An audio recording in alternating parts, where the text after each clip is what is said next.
20e chapitre, les hommes justes de Lianshan honorent Chaoghe. Liu Tang fuit le comté de Yuncheng sous la lumière de la lune.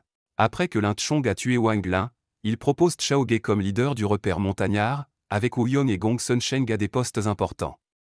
Chaoghe encourage l'unité et la préparation contre l'armée officielle. Lin Chong, manquant à sa femme dans la capitale, apprend sa mort et pleure. Le repère continue ses préparatifs tranquilles pour la bataille. L'officiel de Juzhou, Wang An, avec une armée de 1000, attaque Lianshan. Chaoghe et d'autres ont élaboré une stratégie d'urgence. Wu Yong a conçu des plans et attribué des rôles. Lors de l'attaque, les forces de Wang An ont été prises en embuscade et vaincues, la plupart ont été capturés ou tués. Finalement, Liu Tang de Lianshan capture Wang An. Victorieux, Chaoghe récompense ses soldats. Une victoire parfaite pour Lianshan.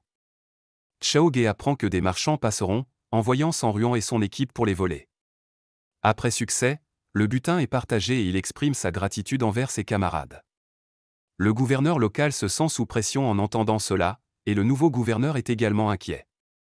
Le nouveau gouverneur prépare des troupes, visant à affronter les héros de Lianshan. Le comté de Yuncheng a été alerté de se protéger contre les bandits de Lianshan. Song Jiang, conscient des crimes de Chaoghe, était préoccupé. Il a aidé Yan Po et sa fille Po 11, mais a ensuite négligé Po 11. Po 11 est devenu attaché à l'assistant de Song Jiang, Zhang Wenyuan, et ils ont entamé une relation secrète, se détachant de Song Jiang. Song Jiang apprend la proximité de Zhang San avec une vieille femme et s'éloigne. Un jour, il rencontre un homme familier dans un salon de thé, Liu Tang, qui le remercie pour des services passés et révèle que Chaoghe est le chef de Lianshan. Liu Tang apporte une lettre et de l'or en gratitude. Song Jiang et Liu Tang discutent de l'or et du refuge dans une taverne.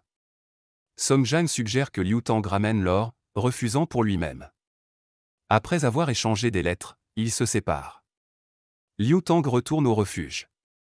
Sur le chemin du retour, Song Jiang pense à l'avenir du refuge et rencontre Yan Po. 108 héros, chacun avec ses compétences uniques. Quel héros se démarquera dans le prochain épisode? Restez à l'écoute.